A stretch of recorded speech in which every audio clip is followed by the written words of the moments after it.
Chugga. Affirmation station, affirmation station. What's today's affirmation? Well, mind, our body, and our spirit before departing to our next destination.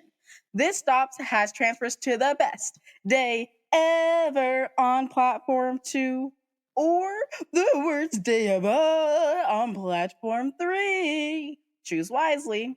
Like every show, I actually won't be walking you through 4 exercises this episode because this is a specialty episode where I am actually interviewing Ashmeeta Al-Rama about the topic of grief. We're going to be discussing the importance of understanding and addressing grief, as well as the challenges and changes it brings. This conversation really highlights the impact of grief on mental as well as emotional well-being. We also provide some insights in regards to finding support and resources during the grieving process. A little bit of a shake up, wake up. So let's go ahead and get into the interview.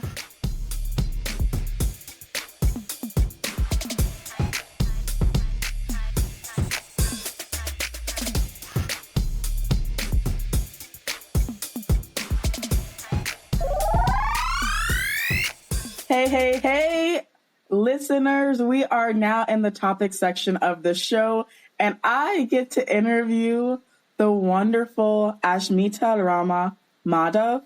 She is from India, and we're going to be talking a thing I like to call grief. You know, the thing that you don't like to talk about, the thing that's swept under the rug in all family conversations. That's exactly what we're going to talk about, because it is so important to understand grief, how you grieve, and how to give yourself grace so you can stay aligned in your mind, body, and spirit.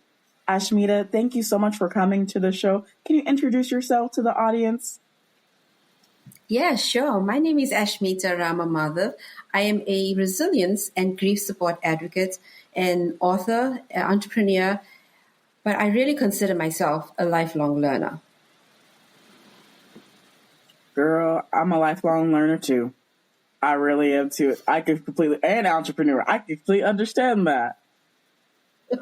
I have a question though. How did we get here? Yes. How did you get here to where you get here? You're wearing that many labels and that many hats.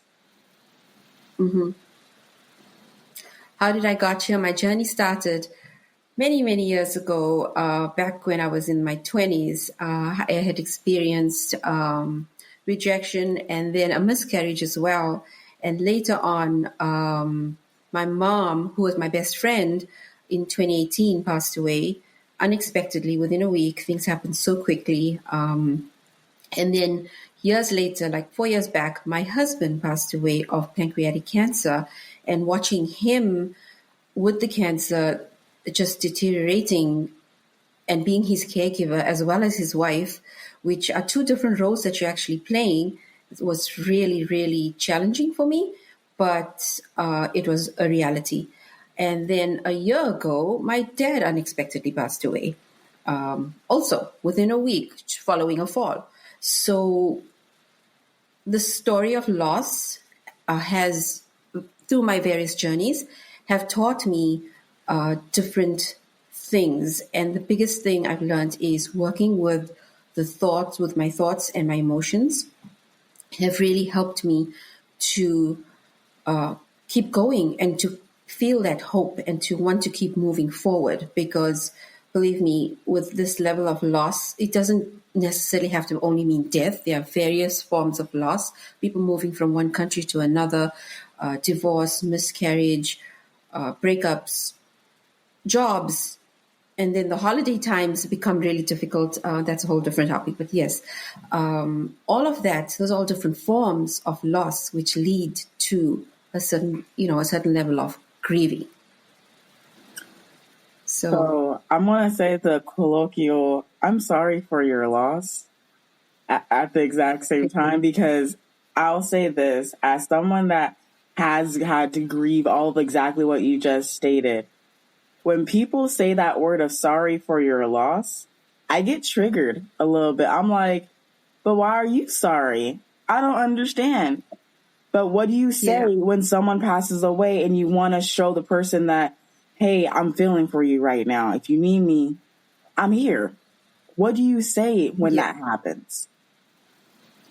I hear you. And I have probably had those same thoughts as well throughout, I think, and the more I think about it, from the other person's point of view and not my point of view, it's because believe me, we've all been on the other side of before experiencing any form of major life-changing loss, right?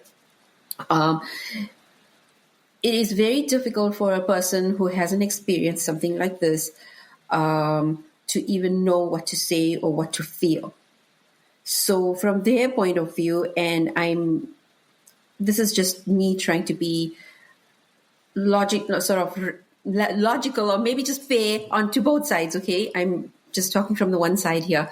I haven't experienced this. I don't know how to respond to this, and I'm just going to say, whatever comes to mind, not realizing that the person you're saying to, this is a whole new way, a whole new thing that they've been thrust into. Because when grief happens, it's something that you've never experienced before. And you're walking this path alone, unknown path, basically, alone. And you're trying to figure out what is going on here. Why did this even happen in the first place? What am I supposed to do with all of this? These are the exact same thoughts happen, especially when my husband passed away recently. I mean, it's just 4 years. And I remember in the beginning, I mean, you have things, I got to get going. There's things that I need to get done. I have 3 kids. How are they doing? What are the finances looking like? Who's going to take care of? Oh my God, I was just totally overwhelmed with the amount of things that I never paid attention to when he was around. I never needed to pay attention to those things.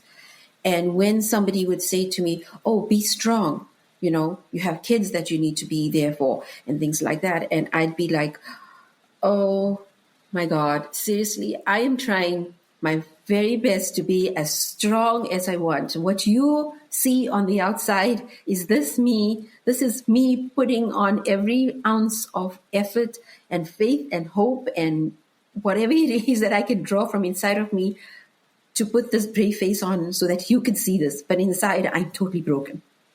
I don't know. What am I supposed to do? Where am I supposed to go? What does the future even hold in store for me? So it is very, very tricky what to say to a person who is grieving from, when you recently, a friend of mine lost her husband, and I as a griever was struggling, thinking to myself, what do I even say? How can I even say, don't worry, things are going to be fine? On what grounds do I even say that to her? Because I don't know if things are going to be fine or not fine. I don't know that, right? I just know that you got to take it one day at a time, deal with those emotions, and, and I basically just said to her, hey, I feel your pain. And I just want you to know, if I was there with you right now, all I'd be doing is hugging you. And you can cry and cry and cry as much as you need to. And I'm just going to sit here and you tell me how you need me. You tell me what you need from me, but I'm going to be here for you every step of the way.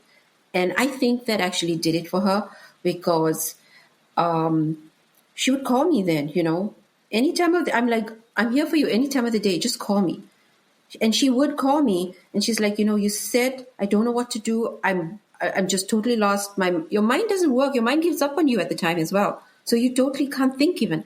And just knowing that you have a person with a rational mind who's like a calm mind, not working out of this fight and flight kind of mode, knowing that you have that person that you can turn to is such a big support. I can say, from experiencing that type of level of support before, it does help, because I don't think people know that. So just going to pause for a second just so you guys can get some clarity. So when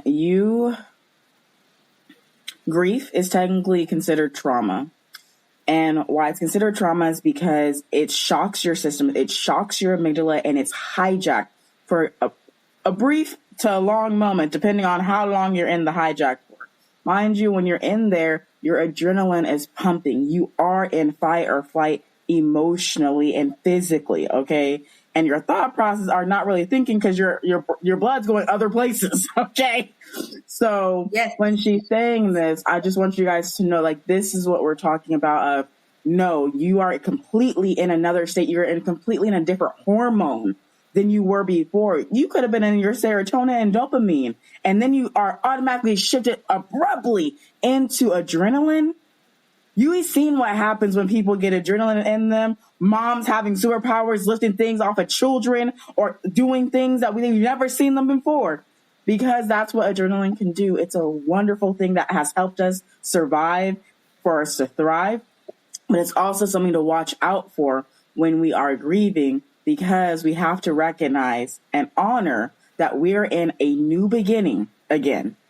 Because that's what the grief is that you are experiencing the love, but you don't know where to place that love. You had love for that person and you don't know where to place that love anymore, because that love used to go directly to that one source. Now it's inside of you. You're like, I don't know what to do with it. Now what do? I don't get it. And you know what? I'm going to place it over here. I'm going to place it over here. And then I can say, for me, is that when my sister passed away, my mom said, God wouldn't put us into this if he wasn't going to propel us out. And I was like, I'll take that. I will take that encouragement. I'm going to take that. And the reason I'm going to take that is because I don't know what to do from here, because it was so abruptly. I literally talked to her the day before, and then the next night she's gone. Like, what? Like, it was very abrupt. So I just want to do that quick pause, because I want you guys to really understand, like, this is what we're talking about when we're saying that you are not the same person. Your chemical makeup is also changing. And also, that's also another thing to think about, is the fact that memories are either going to unlock or lock during this time, depending on if you actually have support near you. Most people are actually walking around with PTSD and don't even realize they have PTSD. Okay? Because of the amount of shock in their body. Because there's complex trauma and then there's simple traumas. And we all experience it. And that's why grieving is so important to talk about. It's that grace part. Okay? After the thing happens, it's giving yourself the grace to forgive, to let loose, and let the love reign. And I will ask you, okay, this is that the listeners listening in, they're like, well, what can I do during this time? Where can I go for support? Are there support groups out there? Do you know of any that are website resources that people can use to find some other people that can help them not stay in that amygdala hijack, and they can get the support they need before it becomes PTSD? Yes, I do know of, well, in my specific case, that's how I learned about these three ways that I felt comfortable also, because you don't really want to just open up to anybody, right? This is something that has knocked you, and you want to open up in a safe place. So there were three avenues that I found, and I actually did use them myself. The one, hospice, because my husband was in hospice, offers grief counseling and grief support for spouse as well as children. So that is something definitely worth looking into. Now, I'm not 100% sure whether you have to be, you have had to be lost somebody you loved had to be in hospice in order for you to get those services. I don't know if there's a link there, but that's one place definitely. I got a lot of support there, especially in the early days. It took me a bit to even go to those support groups because I just didn't want to go. I wanted to just be left alone and do what I needed to do. But when I finally did decide to go, it's like almost like a 6-week program or something of that sort. So you go every week for a certain amount of weeks and at the same time. And the different things that they talk about help you to understand grief, help you understand what grief really is, how your body reacts to it. So I really found it informative. I learned things about my mind, my body, and why things are happening. Even sometimes the thoughts, and also every other person that's in that room is grieving a loss, the death of somebody that they loved. That was one place, hospice. The other place was a lot of funeral homes actually have social workers that reach out to you. And in my case, that was something that was offered to me.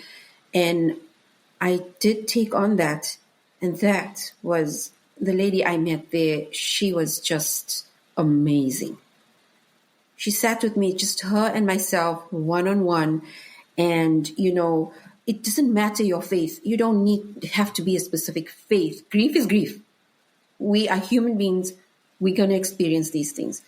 And she, would explain things to me, took me through things, and listened to me. She supported me the way I needed to be supported, which is really, really crucial at this time when a person is grieving. And the third place is something that a lot of churches actually offer. It's called Grief Share. And I really love that program. They have two different programs. One is just the regular Grief Share. Another one is loss of a spouse. So it's specifically for people who have lost their spouse. And that is also a structured program that you go through. Is it 6 or 8 weeks or something? And then they just cycle back. So griefshare.com is the website. And you definitely find some really good resources there, as well as the program that they offer. Thank you so much for your answer in regards to where people can go. I can say, for me personally speaking, if you live in America and you work for an employer, they generally have a program called EAP where they offer you free therapy sessions as well. So don't forget to check that out. And I'll also say this is that you can use your FSA and your HSA to pay for these sessions. So if you're like, I don't got the money for it, do you have an HSA and a FSA and an HSA account? And if you don't, put towards that. Then there's also a application called BetterHelp. That helped me so much after my sister transitioned. And then me and my husband had to go to Regain because we needed marriage counseling after that too, because I was a completely different Charente and he was a completely different husband, okay, after that. And we had to regroup and we had to go and seek mediation because we were having silly communication issues because of going through the grieving process. So don't forget to check out national, local, and the resources that you have access to, because they're there. And you do want to make sure that you are mindful of who you talk to during this time. And I'm just going to say this one more time for the one time. I really want you to hear for the people in the back too. Do not just talk to anyone about your grief. Why do I say this, you may ask? Some people are not ready to receive that level of love or understand and listen with compassion. They will try to fix you. They will shame you, and you'll feel worse off than what you ever started with. So be mindful of who you open your mouth up to in regards to the emotions of the heart. Because what grieving is the emotions of the heart. So guard your heart with all due diligence. Okay? And Ashmeeta, I just need to talk to you about these 5 stages of grief, because I know for me, I don't personally get them because I never denied that my sister was no longer here. I knew she wasn't, so I was like, where is this coming from? So can you tell me more about these 5 stages of grief? Sure. So the 5 stages of grief, as I've been doing some research and reading up and things like that, I came across something that says the author, Elizabeth Kubler-Ross, worked, and I stand to be corrected here. This is just a little that I've kind of read. The 5 stages of grief were specifically created for terminally ill patients. So basically the idea that it goes in a specific order. There are certain emotions that you're going to be feeling as you're going through this terminal illness that you have found yourself in now, right? So the anger, the denial, all of that stuff. And then it goes in that order. But that is related, from my understanding, from what I read, it seems to me like that is specifically for people who are terminally ill. Here I am grieving the loss of somebody I love, right? I'm not experiencing those emotions in that specific order. So then I thought maybe I only need to experience. Firstly, I'm like, I need to experience these because I'm grieving, and this is what it says. You got to go through these 5 stages. And I realized that there is no such thing. You don't go through any of those 5 stages. So there is no cookie cutter, that you have to go through this. And on top of it, when I read this other information that it was more geared towards terminally ill patients, that shed so much more light and kind of felt a bit more liberating and I felt less pressure as well, that I don't need to, there is no right or wrong here. I need to listen to my heart and my head and my body. It's a matter of marrying these 3 together and then listening to them. And that is why I firmly believe that when somebody experiences loss, depending on the level of, as you said, trauma that you've experienced, it pushes you into a space, and the way you can help yourself, and it starts with that. You have to help yourself first. It's you taking an initiative to help yourself, marrying these 3 different aspects of being a human being together, and then going within. So I really do believe sitting in silence, any form of sitting in silence and being with yourself, and over time becoming your own best friend. So if you're your own best friend, then you present yourself to the world out there, you are just a whole different person altogether. And also, where to put those boundaries up. You're not just trying to make everybody happy and you deplete it. You kind of, because you know who you are. You're solid in yourself. So, yeah, I mean, with all due respect, I think just putting things into perspective and understanding where they came from and how does it apply to me now, and if I have to tweak it a little bit because if this is how it's going to work for me, then that's what I need to do. Now that makes sense to me. I know for me is that when I was faced with the diagnosis of hidradenitis suppurativa, it's a mouthful, I know. I went through the quote unquote grieving process, but it's also really important when you're just reading literature to find out who the target audience is. The target audience is so important because it gives you the context that you need to be able to really understand, and overstand the information that is being presented. Because I can say is that when when my sister passed, I felt withdrew for the world. I didn't feel like I was a part of the world. I felt like I was just a shell of a person. I can say that was one of my stages. Mm-hmm. Then I moved in, the first stage was pure agony and grief. Pure agony, as in like bawling of tears, can't get out of bed. That was the first one. When the tears finally subsided, I moved into withdrawal mode. Okay. From withdrawal mode, I moved into, I went into people pleaser because that was my self-saboteur that was presenting itself. So I went into taking care of everybody else and totally forgetting about myself and working on and becoming a workaholic. I'm going to be real and honest. And because I just wanted to hide away from the pain and not to really like sit with the fact that, no, this happened and it's okay to sit in it. Because the quicker you sit in it, the quicker you can move on from it. Because if you don't allow yourself that moment to actually just sit with it, you don't have to even just do anything. You literally just sit.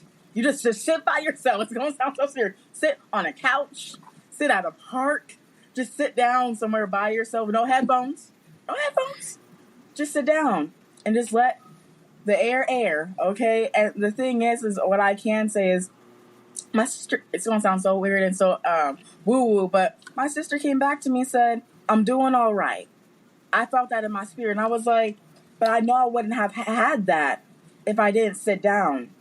and let the noise finally quiet down.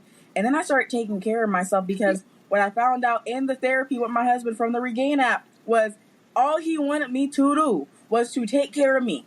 That is it. That is all. He did not have any other expectations of me. He just wanted me to take care of me, because it was bad. I'll just say it was bad. Okay, y'all. Depression, it hits. And depression is because you stay stuck in the past. And I've had to learn a lot of ways to stay in the present. That's why in Affirmation Station Show, I teach affirmations, I teach EFT, I teach breath work.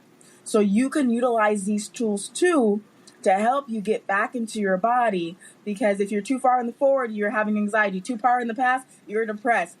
There's a good balance in between, and that's when you're most present. And it's all about, it's not so weird, sensuality, your senses, getting back in touch with your senses, and re-seeing things and with new eyes.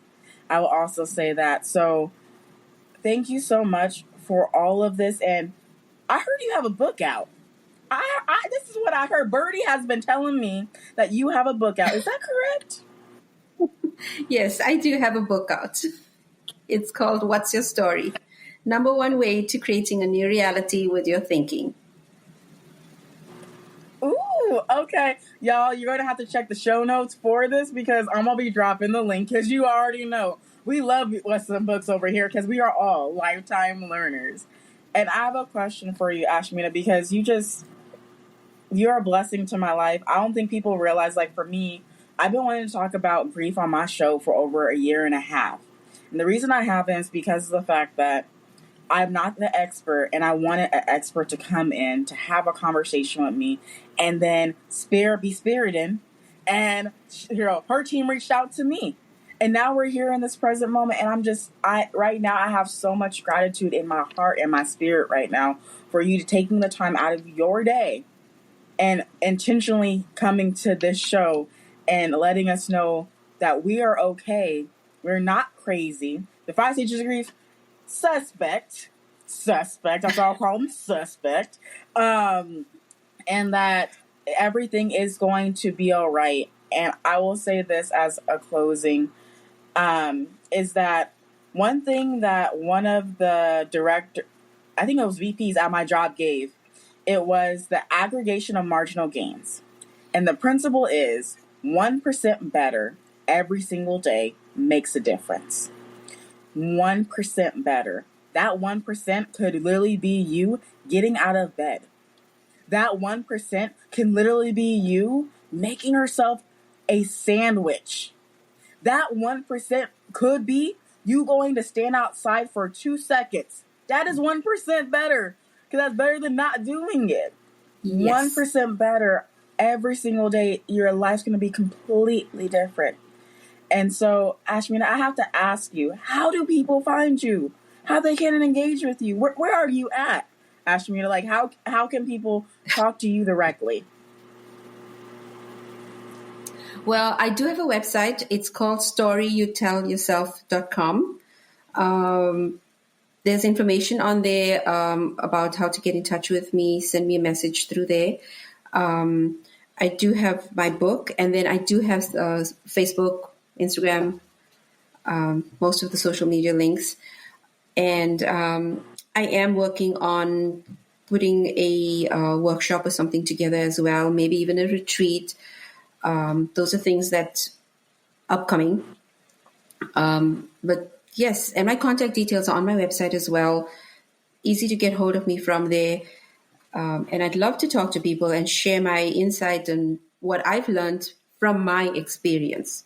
And that is all I can do, because at the end of the day, I really do believe that whatever I've learned, if I can share it with someone else who is in a similar situation, it would just benefit them, and they can build on that, because we are all unique human beings and we know what we need, but we learn from each other as well.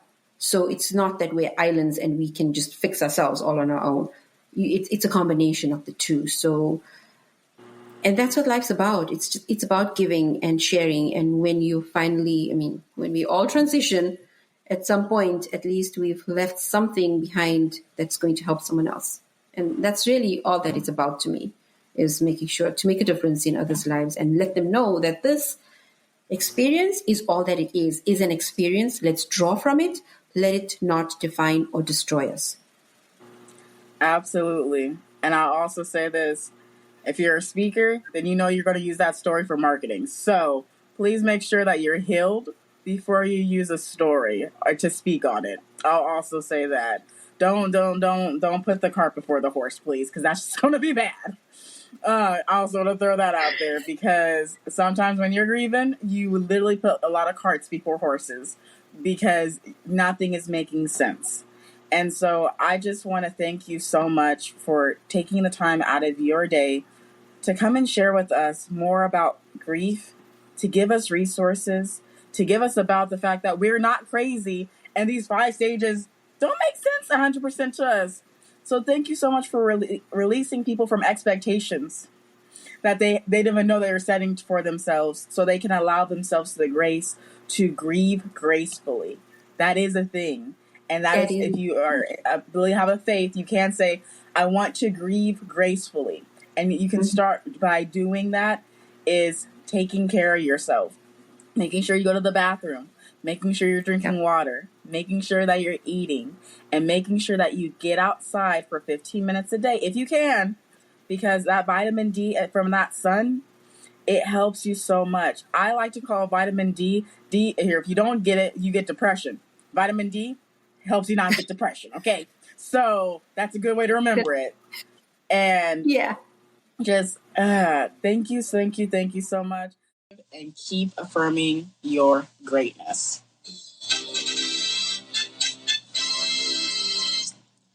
Head to the website affirmationstationshow.com to join the Facebook community that is growing and growing and growing. I think, if I'm not mistaken, we hit 70 members.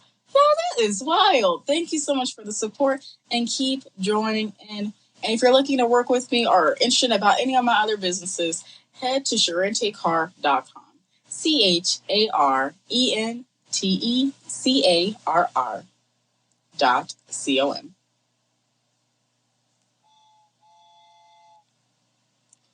Oh, snap, crackle back, it gotta stop.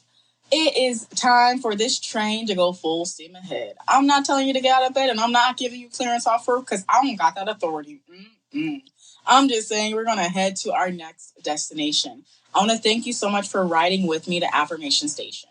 You may now exit the train and head to that set destination, wherever it may be. Remember, there are transfer lines available to the best day ever on platform 2, or the worst day ever on platform 3. Choose wisely on how you're going to see your day on today. I will catch you guys back here next Sunday for another amazing episode of Affirmation Station Show, starting around 9:15 a.m. Pacific Start Time. And what we'll be exploring, I will figure that out, and you'll find out next episode, because I have to figure that out too.